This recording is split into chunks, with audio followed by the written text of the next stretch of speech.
وقال تعالى في القرآن الكريم والقرآن المجيد: أعوذ بالله من الشيطان الرجيم بسم الله الرحمن الرحيم يا أيها الناس اتقوا ربكم الذي خلقكم من نفس واحدة وخلق منها زوجها وبث منهما رجالا كثيرا ونساء واتقوا الله الذي تساءلون به والأرحام إن الله كان عليكم رقيبا.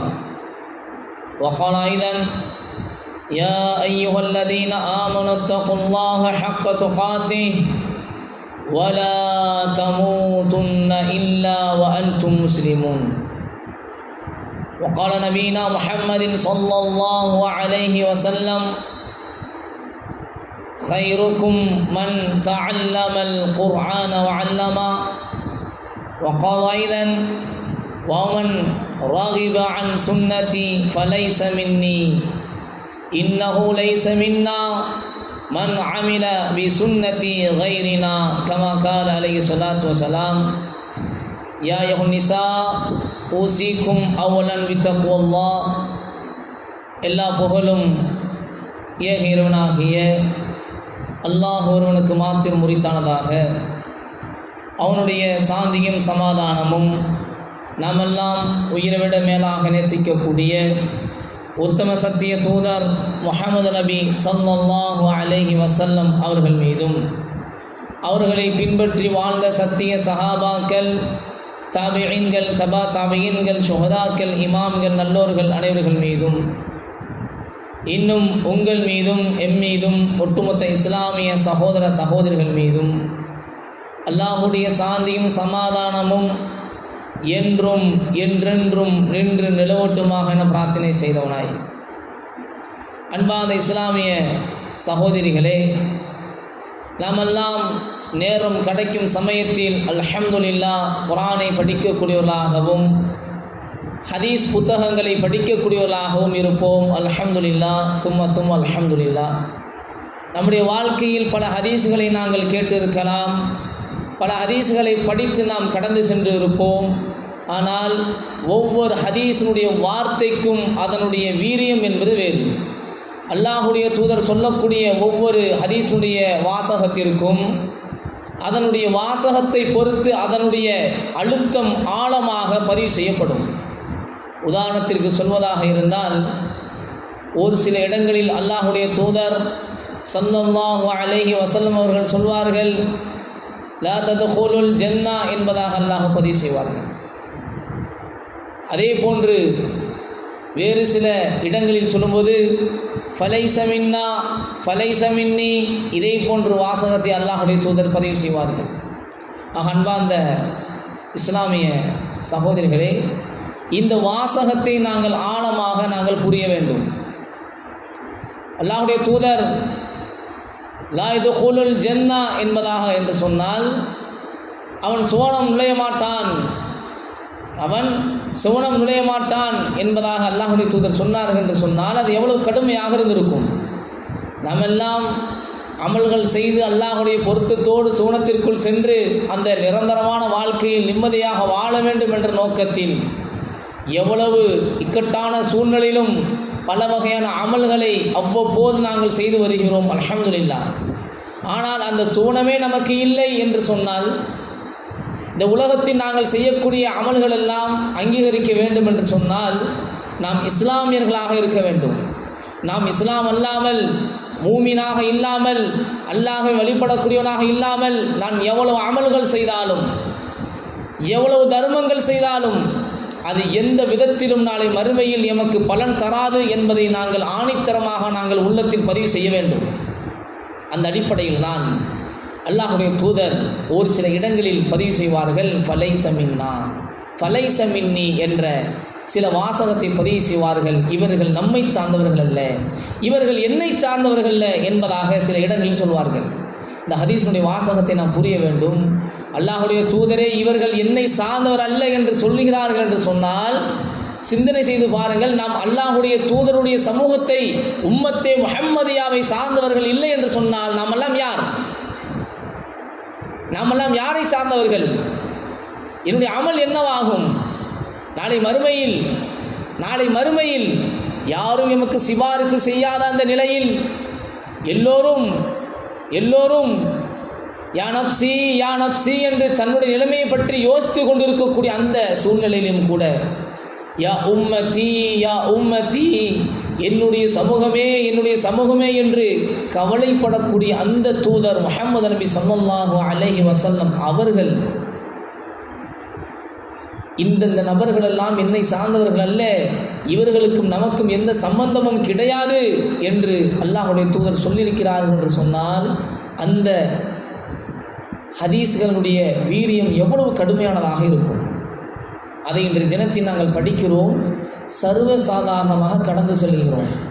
அன்பார்ந்தவர்களே, அல்லாஹ்வுடைய தூதர் யாரையெல்லாம் இதை போன்று சொல்லியிருக்கிறார்களோ அந்த செய்திகளை அறிந்து நாம் அந்த வரிசையில் இல்லாமல் அல்லாஹ்வுடைய பாதுகாப்போடு அதை விட்டு விலகி நாளை மறுமையில் உம்மத்தே முஹம்மதியா என்று சொல்லக்கூடிய அல்லாஹ்வுடைய தூதருடைய சமூகத்துடன் இருக்கக்கூடிய மனிதர்களாக நாம் ஆக வேண்டும்.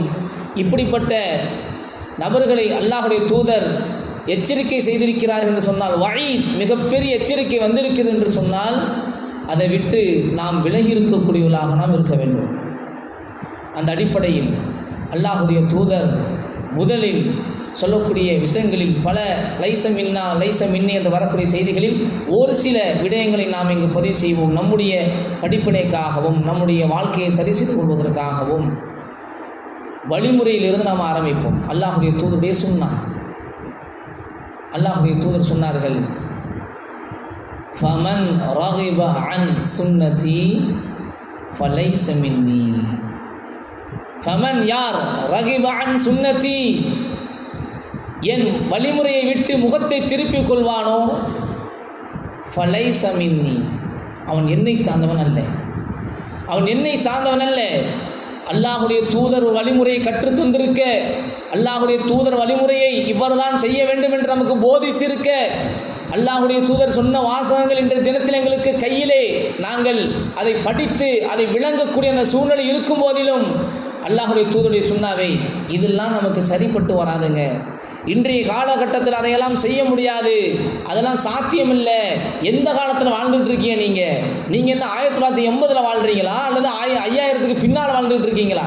இப்போது நம்ம வாழக்கூடிய காலம் என்பது நவீன காலம். பல வகையான நவீன கண்டுபிடிப்புகள் வந்துவிட்டது. நம்முடைய வாழ்க்கை முறைக்கு இதெல்லாம் சாத்தியம் கிடையாது. இப்படி யாராவது அல்லாஹ்வுடைய தூதருடைய சுன்னத்தை புறம் தள்ளுவார்கள் என்று சொன்னால், அதை அமல்படுத்துவதில் வெட்கப்படுவார்கள் என்று சொன்னால், அதை இழிவாக கருதுவான் என்று சொன்னால் அவன் அல்லாஹ்வுடைய தூதரை சார்ந்தவன் அல்ல. அவனுக்கும் இந்த உம்மத்திற்கும் எந்த விதமான சம்பந்தமும் இல்லை என்பதை அல்லாஹ்வுடைய தூதர் தெளிவாக ஃபமன் ரகிப அன் சுன்னதி ஃபலைஸ மின்னி, யார் எமது சுன்னத்திற்கு முரணாக இருப்பார்களோ நடப்பார்களோ அவர்கள் எம்மை சார்ந்தவன் அல்ல என்பதாக அல்லாஹ்வுடைய தூதர் சொன்னார். சிந்தனை செஞ்சு பாருங்கள். கை விரல்களை சூப்பி சாப்பிடுவது என்பது அல்லாஹ்வுடைய தூதர் நமக்கு காட்டு தந்த ஒரு வழிமுறை. அந்த வழிமுறையை வீட்டில் இருக்கும்போது செய்வோம். ஏதாவது ஒரு ஹோட்டலுக்கோ வெளி இடத்திற்கோ நாம் சென்றால் அதை செய்வதை இழிவாக கருதுவோம். மற்றவங்களாம் பார்க்குறாங்க, நாம் எப்படி இதை செய்வது, இதை எப்படி செய்வது, இதை செஞ்சால் நமக்கு அசிங்கம் இல்லையா? பார்ப்பவர்கள் நம்மளை எப்படி பார்ப்பார்கள்? நாகரிகமற்றவர்கள் என்று பார்ப்பார்கள் அல்லவா? யாருக்கு யார் நாகரிகத்தை கற்றுக் கொடுப்பது? யாருக்கு யார் நாகரிகத்தை கற்றுக் கொடுப்பது? வாழ்க்கையை எப்படி வாழ வேண்டும் என்று தெரியாமல் மிக மோசமான வாழ்க்கையை வாழ்ந்து திரிந்த அந்த அரபியர்களுக்கு அல்லாஹ்வுடைய தூதர் கற்றுத்தந்ததை விடவா இன்றைக்கு நாங்கள் நாகரிகம் படித்தவர்களாக ஆகிவிட்டோம்? எந்த அளவுக்கு அந்த சுன்னத்தை கடைபிடிப்பதில் நாங்கள் பேணி பாதுகாப்புடையவர்களாக இருக்கிறோம்? எந்த அளவுக்கு நாம் அதை நம்முடைய வாழ்க்கையில் செயல்படுத்தக்கூடியவர்களாக இருக்கிறோம்? ஒரு சஹாபி, ஒரு படை வீரர், அந்த வீரரை அழைத்து விருந்து கொடுக்கப்படுகிறது. எதிரி நாட்டினுடைய ஒரு படையிலிருந்து அவருக்கு விருந்து கொடுக்கப்படுகிறது. அந்த மன்னர் விருந்து கொடுக்கிறார். அதை சாப்பிடக்கூடிய அந்த சமயத்தில் உணவு கீழே விழுந்தது. உணவு கீழே விழும் பொழுது அதை அவர் எடுத்து சாப்பிடுகிறார். அதை எடுத்து சாப்பிடும்போது இருக்கக்கூடிய அந்த சுற்றி இருக்கக்கூடிய நபர்கள் எல்லாம், என்ன எவ்வளவு உணவுகள் உங்களுக்காக வேண்டி தயார் நிலையில் இருக்கிறது, நீங்கள் எங்களுடைய விருந்தினர், அற்பம் கீழே விழுந்த இந்த உணவை எடுத்தான் நீங்கள் சாப்பிடுகிறீர்கள் என்று சொன்னவுடன் அந்த சஹாபி என்ன வார்த்தை சொன்னார் தெரியுமா? அந்த சஹாபி சொன்ன வார்த்தை, அஅதுருக்கு சுன்னத ஹபீபி லிஹாஉலாஇ ஹுமகா, என் நேசத்திற்குரிய எனது தூதருடைய சுன்னத்தை நான் விடுவதா இந்த முட்டாள் கூட்டத்திற்காக வேண்டி? எவ்வளவோ படை வீரர்கள் சுற்றி நிற்கிறார்கள், எதற்கும் அஞ்சாமல் இந்த முட்டாள் கூட்டத்திற்காக வேண்டி என் ஹபீபினுடைய சுன்னத்தை நான் விடுவதாக? அன்பார்ந்தவர்களே, இன்றைக்கு நம்முடைய பேணுதல் என்பது எந்த அளவுக்கு இருக்கிறது? இன்றைக்கு நம்முடைய சுன்னாக்களை கடைபிடிக்கக்கூடியது என்பது எந்த அளவுக்கு இருக்கிறது?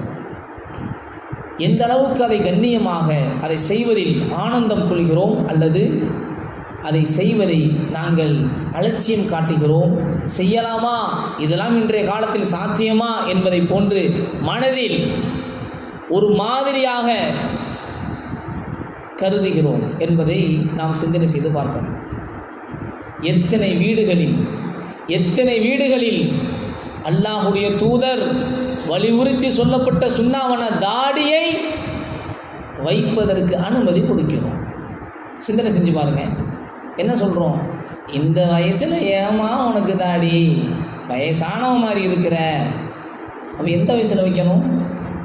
இல்லை, நமக்கு தெரியலை இவங்க எந்த அடிப்படையில் கேட்குறாங்க. அல்லாஹுடைய தூதருடைய சுன்னத்தை இழிவாக பார்ப்பது. என்ன இவ்வளோ பெரிய தாடி வச்சிருக்கிறீங்க, பார்க்கறதுக்கு ஒரு மாதிரியாக இருக்குது, போய் எடுத்துட்டு வா என்று பிள்ளைகளை நாம் என்ன செய்கிறோம்? தாடி வைக்கக்கூடிய பிள்ளைகளை அல்லாஹுடைய தூதருடைய சுன்னாவை கொஞ்சம் கூட கூச்சம் இல்லாமல், கொஞ்சம் கூட வெட்க உணர்வு இல்லாமல், நபி அவர்கள் என்னுடைய இறைவன் தாடியை வளரவிட சொன்னான், மீசையை கத்தரிக்க சொன்னான் என்று சொன்ன அந்த ஹதீஸை எவ்வளவு சாதாரணமாக நாம் புறம் தள்ளுகிறோம். யூதர்களுக்கு மாற்றம் செய்யுங்கள் என்று அல்லாஹ்வுடைய தூதர் சொல்லி தந்திருக்க, இன்னைக்கு மூஞ்ச நல்லா பல வலிச்சிட்டு திரிகிறோம். எத்தனை பெண்கள் நம்முடைய கணவருக்கு தாடி வைங்க என்று சொல்லி இருக்கிறோம். தாடி வைக்காதீங்க, நல்லா இல்லை, ட்ரிம் பண்ணிக்கிடுங்க, அழகா இருப்பீங்க. கேவலம், அசிங்கம். என் நபியுடைய சுன்னத்தை இப்படி செஞ்சா அப்படி இருக்கும், இப்படி செஞ்சா இப்படி இருக்கு என்று நபி கற்றுத்தந்ததுக்கு மாற்றமாக நான் கருத்து சொல்வேன் என்று சொன்னால் அது நபியினுடைய வார்த்தைக்கு புறனாக நான் சொல்லக்கூடிய கருத்து. தாடி வளர்ப்பதில் இன்றைக்கு எவ்வளவு அசட்டை! இங்கே பெரிய அவல நிலை என்ன என்று சொன்னால், சில இடங்களில் இளைஞர்களே தாடி வைப்பது கிடையாது. வைத்தால் அழகுக்காக, ஸ்டைலுக்காக வைக்கிறாங்க. ஏதோ கரையாம்புத்தில் தலையை விட்டு எடுத்த மாதிரி பாதி முடி இல்லாமல் ஒரு பக்கம் மட்டும் குறுந்தாடி மாதிரி தொங்கிக்கிட்டு சைடு முழுக்க எடுத்துக்கிட்டு, இல்லை ஏதோ ஃப்ரெஞ்சிங்கிற பேரில் என்னமோ தாவைக்கு கீழே ஒரு சில முடி மட்டும் என்னமோ பெயிண்ட் அடித்த மாதிரி இருக்குது. இதையெல்லாம் இன்னைக்கு இளைஞர்கள் அழகுன்னு நினச்சிக்கிட்டு இருக்கிறாங்க. அது தாடி கிடையாது. அது ரசூலுல்லாஹ் காட்டி தந்த தாடி கிடையவே கிடையாது. அடித்து சொல்லலாம், அது கிடையவே கிடையாது. சுன்னத்திற்கு முரணானது. இது ஒரு பக்கம் இருக்க, இப்படிப்பட்ட இளைஞர்களை எப்படி நாம் மீட்டு கொண்டு வருவது, அவர்களுக்கு எப்படி இதை நாம் போதிப்பது, எப்படி புரிய வைப்பது என்று நாம் இங்கு சிந்தனை செய்து கொண்டிருந்தால், இன்னொரு பக்கம் சில இளைஞர்கள் சொல்கிறார்கள், தாடி வச்சா வீட்டில் மூமா திட்டுறாகா ஹஜரத், தாடி வச்சா வீட்டில் மூமா திட்டுறாகா, பேசுகிறாகா, என்ன அம்மாக்காரங்க எடுக்க சொல்கிறாங்க, சொந்தக்காரங்கெல்லாம் என்னை வயசானவன் ஆகிட்டியான்னு கேட்குறாங்க. அப்போ ஒரு சுன்னத்தை கடைபிடிக்கக்கூடிய ஒரு இளைஞனுடைய உள்ளத்தில் எவ்வளவு வன்மத்தை கக்குகிறோம், இதை வைத்தால் நீ கேவலவனாக இடுவாய், இதை வைத்தால் நீ இழிவானவனாக தெரிகிறாய், நீ வயசானவனாக தெரிகிறாய், இது உனக்கு அழகல்ல. தாடி வைக்கிறதுக்கு இன்னும் வயசு இருக்குதான். எங்கே போய் கண்டுபிடிச்சாக? இதை தாடி வைக்கிறதுக்கு வயசு இருக்குங்கிறத எங்கே போய் இவங்க கண்டுபிடிச்சாக? யார் சொல்லி கொடுத்தது? எந்த மார்க்கம் சட்டம் சொல்லி தருது? 50 வயசாவனா தாடி வைக்கலாம், 60 ஆவனா தாடி வைக்கலாம்? யார் கற்றுக் கொடுத்தது? எங்கே படிச்சீங்க? யார் சொல்லி கொடுத்தா? அப்போது எவ்வளவு பெரிய ஒரு அநியாயம், மார்க்கத்திற்கு செய்யக்கூடிய துரோகம். ரசூலுல்லாஹ்வுடைய வார்த்தைக்கு மாற்றம் செய்பவர்கள் ஃபமன் ரகிப அன் சுன்னதி ஃபலைஸ மின்னி. அது மட்டுமல்ல, அடுத்த வாசம் அல்லாஹ் சொல்கிறார்கள், இன்னஹு லைஸ மின்னா, அவர் நம்மை சார்ந்தவர் அல்ல. மன் அமில பி சுன்னதி கைரினா, நாம் கற்றுத்தராத வழிமுறையை விட்டுவிட்டு வேறொரு நபருடைய வழிமுறை எடுத்தவர்கள் நடப்பார்கள் என்று சொன்னார். அவர்கள் நம்மை சார்ந்தவர்கள் அல்ல. இன்றைய காலகட்டத்தில் வெட்டக்கூடிய முடியும், வைக்கக்கூடிய அந்த ஸ்டைலான தாடிகளும் அது நம்முடைய வழிமுறை அல்ல. கைரினா, நாம் அல்லாதவர்களுடைய யூதர்களுடைய வழிமுறை இன்றைய தினத்தில் பின்பற்றுகிறோம். அப்படி பின்பற்றும் என்று சொன்னால் இன்னஹு லைஸ மின்னா, அவர் நம்மை சார்ந்தவர் அல்ல. அன்பான இஸ்லாமிய சகோதரிகளே, ஏதோ இதுவெல்லாம் உள்ளத்தை காயப்படுத்துவதற்காகவோ குத்தி காமிப்பதற்காகவோ நாம் சொல்லக்கூடிய விஷயம் அல்ல. ஒரு நிமிடம் கண்ணை மூடி உண்மையில் நாம் யார், நாம் எங்கிருந்து வந்திருக்கிறோம், நம்முடைய பின்னணி என்ன, நம்முடைய சமுதாயம் என்ன, நம்முடைய தூதர் எப்படிப்பட்டவர், அவர் எதை போதித்தார்கள், அவரை பின்பற்றிய சஹாபாக்கள் எப்படிப்பட்டவர்கள், அதை பின்பற்றிய அந்த சஹாபி பெண்கள் எப்படி இருந்தார்கள், அந்த வம்சத்தில் வந்தவர்கள் அல்லவா நாம். கொஞ்சம் கூட அதனுடைய எண்ணம் இல்லாமல் நாம் மார்க்கத்தை புறந்தள்ளி சுன்னத்தை புறக்கணித்து வாழ்ந்தோம் என்று சொன்னால் என்ன நியாயம்? என்ன நியாயம்? அது திருமணமாக இருந்தாலும் சரி, அல்லாஹுடைய தூதர் காட்டித்தந்த அடிப்படையில் திருமணத்தை முடித்தால் அது அல்லாஹுடைய தூதருடைய சுன்னாவின் அடிப்படையில் முடிக்கக்கூடியது. இன்றைக்கி என்னென்ன வழிமுறைகளை நாங்கள் ஏற்படுத்தி வைத்து இதற்கெல்லாம் திருமணம் என்ற ஒரு பெயரை நாம் சூட்டுகிறோம். அது இஸ்லாமிய திருமணம் என்று வேற சொல்கிறோம். இதில் இஸ்லாமிய இன்னிசை நிகழ்ச்சி வேற என்று சொல்கிறோம். நஊது பில்லாஹ் மின்ஹா. அல்லாஹ் அதை விட்டு நம்மளை பாதுகாக்க வேண்டும். இஸ்லாத்தில் எங்கே இன்னிசை நிகழ்ச்சி அனுமதிக்கப்பட்டது? எந்த இடத்தில் அனுமதிக்கப்பட்டது? எங்கேயாவது ஒரு இடத்தை காமிக்க முடியுமா? எனது இச்சையை நான் பூர்த்தி செய்வதற்காக வேண்டி, எனது ஆசையை நான் பூர்த்தி செய்ய வேண்டும் என்பதற்காக வேண்டி இன்றைக்கு எவ்வளவு அனாச்சாரங்களை இஸ்லாத்தின் பெயரால் நாங்கள் ஏற்படுத்துகிறோம். எவ்வளவு விஷயங்களை ஏற்படுத்தி திருமண நிகழ்வுகளில் எவ்வளவு அனாச்சாரங்கள். நஊது பில்லாஹ். அல்லாஹ் பாதுகாக்கும். அல்லாஹுடைய தூதர் எப்படி காட்டு தந்தார்கள்? கைருன் நிகாஹ், கைருன் நிகாஹ் ஐசர். திருமணத்தில் மிக மிக மிக சிறந்த திருமணம் எளிமையாக மிகவும் லேசான முறையில் நடக்கக்கூடிய திருமணம். இது அல்லாஹுடைய தூதருடைய வழிமுறை. வெறும் பேரிச்சம்பழத்தை வச்சுலாம் இதை சொல்லா திருமணம் முடிச்சிருக்காங்க. அதுக்காண்டி இன்றைக்கு பேரிச்சம்பழம் கொடுக்க சொன்னீங்களா அப்படின்னு கேட்குறீங்க. அதல்ல. நாம் வலிமா எவ்வளவு சக்தி இருக்குதோ போடலாம். தேவையில்லாமல் திருமணத்திற்கு அவசியம் இல்லாத டெக்கரேஷன் அது இது என்று தேவையில்லாமல் பணத்தை செலவழித்து தேவையில்லாமல் ஃபோட்டோகிராஃபரை கூப்பிட்டு அந்நிய ஆணுகிட்ட நம்முடைய பெண்ணை காமிச்சு அந்த ஃபோட்டோ எடுக்கிறதுக்கு நாம் ஆயிரக்கணக்கில் 15,000 20,000 என்று நாம் ஆல்பம் வாங்கி, இது தேவையா?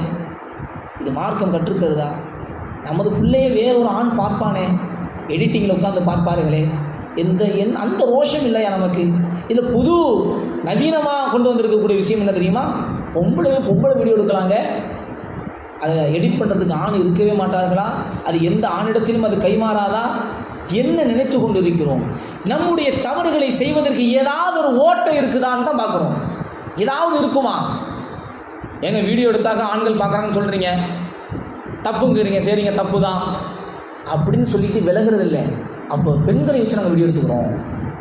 அப்போ வீடியோ எடுப்பது தவறு என்று நமக்கு தோன்றதே கிடையாது. பொம்பளை பிள்ளைய வச்சு நாங்கள் வீடியோ எடுத்துக்கிறோம். நஊது பில்லாஹ். அல்லாஹ் பாதுகாக்கும். அன்பானவர்களே, இதையெல்லாம் நாம் சிந்திக்க வேண்டும். நாம் சிந்தனை செய்ய வேண்டும். 20 ஆண்டுகள், 21 ஆண்டுகள், 18 ஆண்டுகள் என்று எனது பெண் பிள்ளையை பொத்தி யாருக்கும் பார்க்காமல் அவளை நான் அழகான முறையில் நான் வளர்த்ததற்கு பிறகு கணவனுக்கு முன்னால், அவன் பார்ப்பதற்கு முன்னால் பல நபர்கள், ஆண்கள் பார்க்கும் வண்ணமாக நாங்கள் சில நிகழ்வுகளை ஏற்படுத்தி அதை நாங்கள் வெளிப்படுத்துகிறோம் என்று சொன்னால் என்ன நிலைமை? இல்லை மருதானிங்கிற இரவில் என்ன செஞ்சிடுவோம்? அதில் வீடியோ கேமரா எடுத்து அதை எல்லோரும் பார்க்குற வண்ணமா? நஅூது பில்லாஹி மின்ஹா. அன்பானவர்களே, இங்கு பதிவு செய்யக்கூடியது எல்லாம் ஏதோ சொந்த கருத்தல்ல. இஸ்லாமிய மார்க்கம் எதை கற்றுத்தந்ததோ, எதை சொன்னதோ, எதை போதித்ததோ அதை மட்டும்தான் பதிவு செய்கிறோமே தவிர நாம் எந்த விதத்திலும் சுய கருத்தை நாம் இங்கு பதிவு செய்யவில்லை என்பதை நீங்கள் அறிந்து கொள்ள வேண்டும். குர்ஆனும் சுன்னாவும் நமக்கு முன்னால் எடுத்து உரைக்கப்பட்டால் அதுக்கு நாம் கட்டுப்பட வேண்டும். குர்ஆன் நமக்கு எதை கற்றுத்தந்திருக்கிறதோ, ஹதீஸ் நமக்கு எதை கற்றுத்தந்திருக்கிறதோ, நபியவர்கள் எப்படி நமக்கு வாழ்க்கை வாழ வேண்டும் என்று போதித்திருக்கிறார்களோ அந்த அடிப்படையில் தான் நாம் வாழ வேண்டும். இதில் யாருக்காவது மாற்று கருத்து இருக்குதா? சொல்லுங்க. பயானா அஜர்த்து பேசிக்கிட்டே போவார், அப்படி அல்ல. யாருக்காவது மாற்று கருத்து இருக்குதா? இருக்கக்கூடிய நபர்களுக்கு யாருக்காவது மாற்று கருத்து இருந்தால் தாராளமாக சொல்லலாம். யாருக்காச்சும் மாற்று கருத்து இருக்குதா? குர்ஆனும் ஹதீஸும் நமக்கு முன்னால் எடுத்துரைக்கப்பட்டதுக்கு பிறகும் என் மன இச்சையை நான் செயல்படுத்தி நான் அசிங்கங்களை, ஆபாசங்களை, அனாச்சாரங்களை செய்வதற்கு எனக்கு அனுமதி உண்டா? செய்ய முடியுமா? சொல்லுங்க. முடியுமா முடியாதா? முடியாது. அல்லாஹ் உங்களுக்கு பரக்கத் செய்யட்டும். கேட்கக்கூடிய விஷயங்களை நம்ம வாழ்க்கையில் அமல்படுத்தக்கூடிய ஒரு வாய்ப்பை அல்லாஹ் நமக்கு தந்தரலாம். அன்பார்ந்தவர்களே, அதே போன்றுதான் இன்னும் சில விஷயங்கள் நம்முடைய வாழ்க்கையில் நடைமுறையில் இருக்கிறது. அல்லாஹ்வுடைய தூதர் கடுமையாக கண்டித்த ஒரு விஷயம், மரணம் என்பது நம்முடைய வாழ்க்கையில் வரக்கூடிய ஒன்றுதான். அது யாரும் அதிலிருந்து விதிவிலக்கல்ல. உலகத்தில் காலை பதித்து விட்டால் கண்டிப்பான முறையில் ஒரு நாள் மரணத்தை சுவைத்து தான் ஆக வேண்டும். குல்லு நஃப்ஸின் தாயிகத்துல் மௌத், ஒவ்வொரு ஆன்மாவும் மரணத்தை சுவைத்தே ஆக வேண்டும். ஐனமா தகூனு யுதரீகுமுல் மௌத், நீங்கள் எங்கே சென்ற போதிலும் உங்களை மரணம் வந்து அடைந்தே தீரும். குல்லு மன் அலைஹா ஃபான், இந்த உலக பந்தில் இருக்கக்கூடியது எல்லாம் அழிந்தே தீரும் என்பதாக அல்லாஹ் குர்ஆனில் மிக தெளிவாக பதிவு செய்கிறான். அதிலிருந்து நமக்கு தெரிகிறது, கண்டிப்பாக நாம் ஒரு நாள் ஒரு நாள் மரணத்தை சுவைத்தே தான் ஆக வேண்டும். இதில் எந்த மாற்று கருத்தும் கிடையாது. அப்படி இருக்கும் பொழுது மரணம் என்பது நம்ம வாழ்வில் இயல்பான ஒன்று, நடக்கத்தான் போகிறது. அது எப்போ, எங்கு, எப்பொழுது நடக்கும் என்பது அல்லாஹ்வுடைய கரத்தில் உள்ளது. அப்படி நம்முடைய வீடுகளில் ஏதாவது ஒரு மரணம் நிகழும் என்று சொன்னால் நாம் நாங்கள் அணுகக்கூடிய அந்த முறை என்னவாக இருக்கிறது? என்னவாக இருக்கிறது? 3 நாட்கள் துக்கம் அனுசரிக்கலாம்.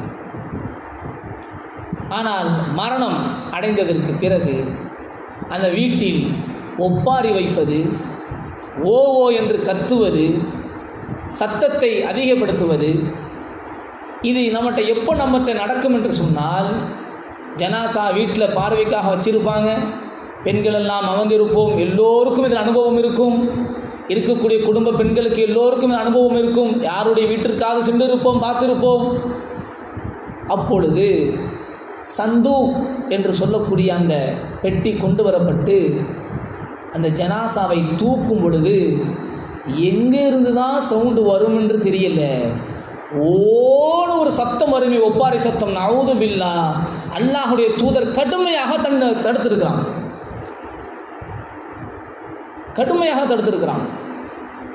மரணம் நிகழ்ந்த அந்த வீடுகளில் ஒப்பாரி வைப்பது, ஆடையை கிழித்துக் கொள்வது, அதை சொல்லி சொல்லி அழுகுவது, கன்னத்தில் அறைந்து கொள்வது, எல்லா ஹதீஸில் இருக்குது. எந்த அளவுக்கு என்று சொன்னால், நமக்கு சாதாரணமான நேரத்தில் கூட ஏதோ ஒரு தாங்க முடியாத ஒரு துன்பம் வந்துவிட்டால் அதை சொல்லி புலம்பி அழுது கத்தி கூச்சலிடுவது என்பது மார்க்கத்தில் இல்லாத ஒன்று. அப்துர் ரஹ்மான் இப்னு சயீத் ரலியல்லாஹு தஆலா அவங்க அபு மூசா ரலியல்லாஹு தஆலா அவங்க வீட்டுக்கு போகிறாங்க. நல்லா கவனிங்க. அப்போ அபு மூசா அவங்க வீட்டுக்கு போயிருந்த அந்த சமயத்தில் அபு மூசா ரலியல்லாஹு தஆலா அவர்களுடைய மனைவி அப்துல்லா அவங்களுக்கு ஏற்பட்ட ஏதோ ஒரு வேதனையின் காரணமாக அப்துல்லா அவங்கள் தனக்கு ஏற்பட்ட ஏதோ ஒரு வேதனையின் காரணமாக உரத்த குரலில் புலம்பிக் கொண்டே வராங்க. உரத்த குரலில் சத்தமிட்டு அந்த சோகத்தை வேகமாக கத்திக்கிட்டே வராங்க. அதை பார்த்து அவருடைய கணவர் அபு மூசா ரலியல்லாஹு தஆலா கேட்குறாங்க, உனக்கு என்ன ஆயிடுச்சு? ஏன் இப்படி கத்துகிறாய்? முடியை வலிப்பவன், மொட்டை போடுபவன், ஆடைகளை கிழித்து கொள்பவன், துன்பத்தின் போது குரலை வேகமாக கத்தி கூப்பாடு போடுபவர்கள் எல்லாம் நம்மை சார்ந்தவர்கள் இல்லை, இவர்களெல்லாம் நம்மை சார்ந்தவர்கள் அல்ல என்று அல்லாஹ்வுடைய தூதர் ஸல்லல்லாஹு அலைஹி வஸல்லம் அவர்கள் சொல்லியிருக்கிறார்களே, அது உமக்கு தெரியாதா? முஸ்லீம் வரக்கூடிய செய்தி. அது உமக்கு தெரியாதா என்று தன்னுடைய மனைவி அந்த இடத்துல தர்பியத்து படுத்துறார். சோகம் தொண்டையை அடைக்கத்தான் செய்யும்,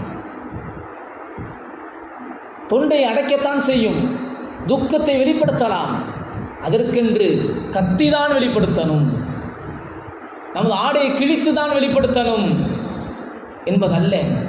அல்லாஹ்வுடைய தூதர் சொன்னார்கள், லைஸ மின்னா மன் ஹலக வலா ஹரக வலா சலக.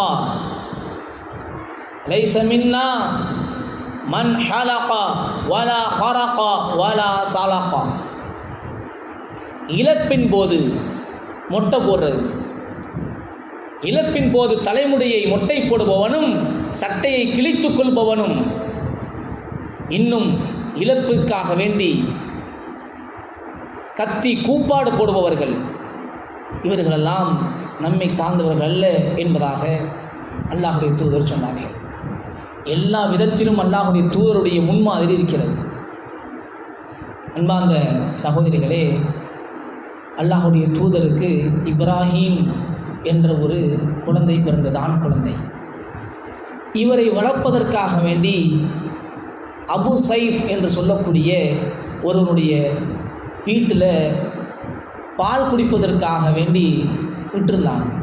இந்த அபு சைஃபுடைய மனைவி இப்ராஹீம் அவர்களுக்கு பால் கொடுக்கக்கூடிய தாய். அல்லாஹ்வுடைய தூதர் போகிறாங்க. அப்துர் ரஹ்மான் இப்னு அவுஃப் ரலியல்லாஹு தஆலா இவங்களும் போகிறாங்க.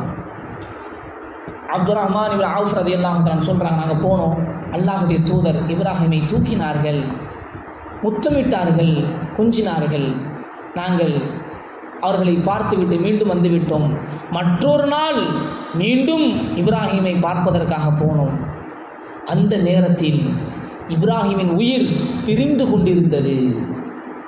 அல்லாஹ்வுடைய தூதருக்கு முன்னால் அல்லாஹ்வுடைய தூதருடைய மகனுடைய உயிர், சின்ன பிள்ளையுடைய உயிர், அந்த குழந்தையின் உயிர் பிரிந்து கொண்டிருந்தது. இதை பார்த்து அல்லாஹ்வுடைய தூதருடைய கண்கள் கண்ணீரால் தேம்பி வழிகிறது. இதை பார்த்த அப்துர் ரஹ்மான் இப்னு அவுஃப் ரலியல்லாஹு தஆலா கேட்கிறார்கள், அல்லாஹ்வுடைய தூதரே, நீங்களா அழுகிறீர்கள்? அல்லாஹ்வுடைய தூதரே, நீங்களா அழுறீங்க என்று கேட்டதற்கு அல்லாஹ்வுடைய தூதர் சொன்னார்கள், அவுஃபின் மகனே, அவுஃபின் மகனே, நிச்சயமாக இது ஒரு கருணை தான், இது ஒரு கருணை தான் என்று சொல்லி அல்லாஹ்வுடைய தூதர் ஸல்லல்லாஹு அலைஹி வஸல்லம் அவர்கள் சொன்னார்கள், இப்ராஹீம் அவர்களுடைய இந்த மரணத்தால் நாங்கள் வாடிக்கொண்டிருக்கிறோம். அது மாத்திரமல்ல, நாங்கள் எந்த சூழ்நிலையிலும் இறைவன் விரும்பாத எந்த சொல்லையும் நாங்கள் சொல்ல மாட்டோம். இப்ராஹீமே, உன்னுடைய இழப்பால் என்னுடைய கண்கள் கண்ணீரை வடிக்கிறது, துக்கம் தொண்டைகளை அடைக்கிறது.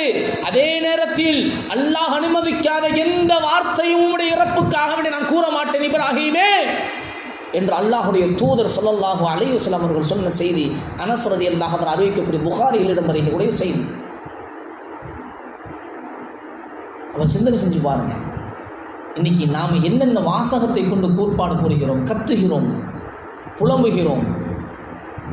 இதுவெல்லாம் அல்லாஹுடைய தூதர் நமக்கு கற்றுத்தந்ததல்ல. லைஸ மின்னா மன் ضربல் ஹுதூத, யார் தனது கன்னங்கள் அடித்துக் கொள்கிறார்களோ. சில பெண்கள் தன்னுடைய நெஞ்சிலே அடித்துக் கொள்கிறார்கள், நெஞ்சிலே அடித்தடித்து அழுகிறார்கள். போறீங்களேன்னு கத்துறாங்க. வேற என்ன செய்யறது?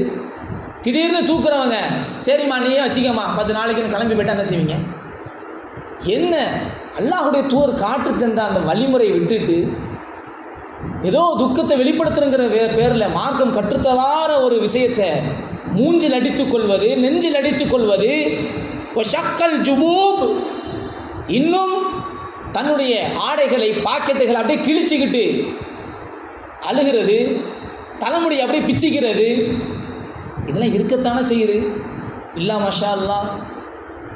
சில நபர்கள் தெளிவாக இருப்பாங்க, சிலர்கள் என்ன செய்வது ஏது செய்வது என்று தெரியாமல் அடித்தொண்டையிலேருந்து கத்துறது.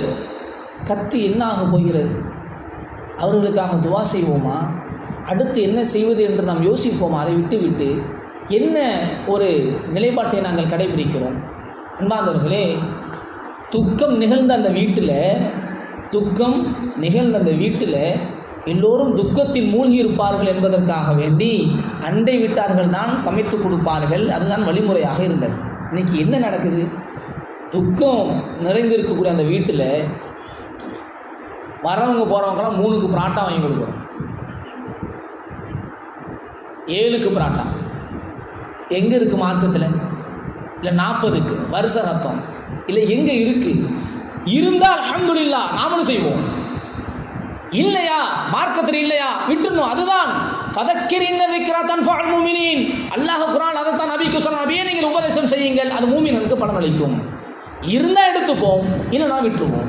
ஆனால் இல்லாத ஒன்றை ஏற்படுத்திக்கிட்டு மார்க்கம் சொல்லுது, இவர்கள் துக்கத்தில் இருப்பார்கள் என்பதற்காக வேண்டி பக்கத்தில் இருக்கிற நீங்கள் அனுசரிங்க, அண்டை விட்டால் அனுசரிங்க. துக்கத்தில் இருப்பாங்க, என்ன செய்வென்று தெரியாது, என்ன ஒன்றுமே புரியாது, கஷ்டத்தில் இருப்பாருங்க, தொண்டைகள் அந்த கவலையால் அடைத்து இருக்கும், கண்கள் கண்ணீரால் மழுங்கி இருக்கும், என்ன செய்வென்று தெரியாமல் அவர்கள் அப்படியே புலம்பி கொண்டு இருப்பார்கள். அவர்களுக்கு நீங்கள் ஒத்தாசையா இருங்க, உதவியா இருங்க, பக்கபலமா இருங்க. ஆனா இன்னைக்கு இது ஒரு வழிமுறை ஆக்குனதுனால ஏழை வீடுகள் இருக்கும். அவர்கள் வீட்டில் நம்மளும் பராட்டா கறி வாங்கி போடாமல் என்ன பண்ணுறது, கடன் வாங்கி செய்வாங்க. நவுதுபில்லா, கடன் வாங்கி செய்யக்கூடிய அளவுக்கு. அப்போ ஒரு நிம்மதியான ஒரு இறப்பை கூட அந்த குடும்பம் கழிக்க முடியாது. ஏன்னா ஊர் தப்பாக பேசும், சமூகம் தப்பாக பேசும், உறவினர்கள் தப்பாக பேசுவார்கள். மார்க்கம் என்ன சொல்லும்? அது இன்னைக்கு யாருமே முற்படுத்துறது இல்லையே. மார்க்கம் என்ன சொல்லும்? அல்லாஹ் இதை எப்படி பார்க்கிறான்? ரசூலுல்லாஹி ஸல்லல்லாஹு அலைஹி வஸல்லம் அவர்கள் இதை எப்படி அணுகினார்கள்? அவர்கள் இருந்திருந்தால் அவர்கள் கோபம் வருமா, அல்லது அல்லாஹ்வுடைய தூதரை அங்கீகரிக்கிறார்களா என்று எதையுமே பார்க்கிறது கிடையாது. அன்பான இஸ்லாமிய சகோதரர்களே, நாம் எதை முற்படுத்தக்கூடியவர்களாக இருக்கிறோம்? மறுமையை முற்படுத்தக்கூடியவர்களாக இருக்கிறோமா, அல்லது நாம் இந்த உலகத்தை முற்படுத்தக்கூடியவர்களாக இருக்கிறோமா என்பதை நாம் சிந்தித்து பார்க்க வேண்டும். அல்லாஹ்வே குர்ஆனில் பதிவு செய்வான். அல்லாஹ்வே குர்ஆனில் அல்லாஹ் சொல்லுவான், நீங்கள் உலகத்தையே முற்படுத்தக்கூடியவர்களாக இருக்கிறீர்கள். பல் துஸிரூனல் ஹயாத்தத் துன்யா, பல் துஸிரூனல் ஹயாத்தத் துன்யா, நீங்களோ மறுமையை விட்டுவிட்டு இவ்வுலக வாழ்க்கையை தேர்ந்தெடுத்துக் கொள்கிறீர்கள். நாம் இந்த உலகத்தில் இல்லாததை கொள்ளாததை செய்தால், மார்க்கத்தில் இல்லாததை செய்தால், பாவத்தை செய்தால், நாளை மறுமையில் அல்லாஹ் கேள்வி கேட்பானே, என்னவாகும்? மறுமை என்பது நிரந்தரமான வாழ்க்கை ஆயிற்றே, மரணமே இல்லாத வாழ்க்கை ஆயிற்றே, ஹாலிதீன ஃபீஹா என்பதாக அல்லாஹ் பதிவு செய்கிறானே, மரணத்திற்கே மரணம் கொடுக்கக்கூடிய நாளாயிற்றே. சொர்க்கம் நரகம் 2 அல்லாஹ் படைத்து வைத்திருக்கிறான். சொர்க்கத்திற்கு சென்று விட்டால் நிம்மதியாக வாழலாம். கீல சலாமன் சலாமா, கீல சலாமன் சலாமன் சலாமா, உங்களுக்கு கூறப்படும் சாந்தி சாந்தி சாந்தி என்பதாக, அமைதி அமைதி அமைதி என்பதாக உங்களுக்கு கூறப்படும். ஆசைப்பட்டதெல்லாம் கிடைக்கும் என்று அல்லாஹ் பதிவு செய்கிறானே, அந்த மறுமையுடைய வாழ்க்கையில் சுவனத்தை ஆசைப்படக்கூடியவர்களாக நாம் இருக்கிறோமா? அல்லது இந்த உலகம்தான் நிரந்தரம் என்ற நினைப்பில் வாழக்கூடியவர்களாக இருக்கிறோமா? நான் செய்யக்கூடிய பாவத்திற்கும் நான் செய்த அறியாமைக்கும் நாங்கள் அதை விட்டு விலகி பாவமன்னிப்பு கேட்டு மார்க்கத்தின் பக்கம் நடைபெறக்கூடியவர்களாக இருக்கிறோமா? அல்லது நாங்கள் காலம் காலமாக செய்யக்கூடிய சடங்குகள், இது காலம் காலமாக கடைபிடிக்கக்கூடிய சடங்கு சம்பிரதாயங்கள், இது எங்களால் விட முடியாது என்று ஐயாமுல் ஜாகிலியாவில் அறியாமை காலத்தில் நபியர்களிடத்தில் என்ன சொன்னார்களோ, முற்கால மக்கள் என்ன சொன்னார்களோ அதையே சொல்லிக் கொண்டு தெரிய போகிறோமா? எதை நாங்கள் சொல்ல போகிறோம்? நாளை மறுமையில் அல்லாஹ் கேள்வி கேட்டால் என்ன பதில் வைத்திருக்கிறோம்? நாளை மறுமையில் அல்லாஹ் கேட்பான். குர்ஆனில் அல்லாஹ் பதிவு செய்கிறான், யா அய்யுஹல் இன்சான், யா அய்யுஹல் இன்சான், ஓ மனிதா, மா கர்ரக பிரப்பிக்கல் கரீம், சங்கையான அல்லாஹ் விட்டு உம்மை ஏமாற்றியது எதடா? அல்லதீ ஹலகக, அவன்தான் உம்மை படைத்தான். வஸவ்வாக ஃபஅதலக், உன்னை செம்மைப்படுத்தினான். அல்லாஹ் உம்மை படைத்து செம்மைப்படுத்தி உலகத்தில் நம்மளை இப்படி நல்ல ஒரு அழகிய தோற்றத்தில் அல்லாஹ் நம்மை விட்டிருக்கிறான்.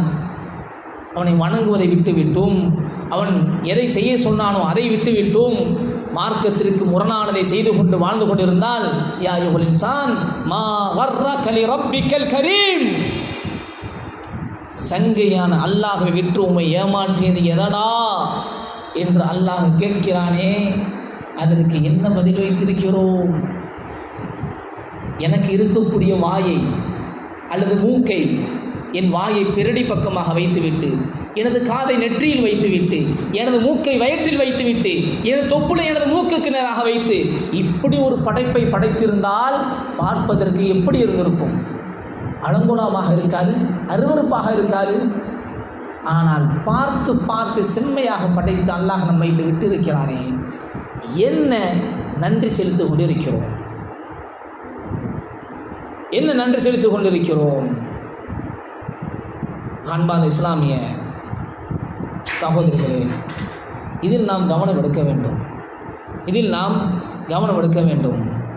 இந்த கேலி கூத்தில் ஈடுபடுறது, கேலி கூத்துகளில் ஈடுபடுறது, தேவையில்லாத விஷயங்களில் ஈடுபடுறது, மார்க்கம் கற்றுத்தராத விஷயத்தில் ஈடுபடுவது, இதுவெல்லாம்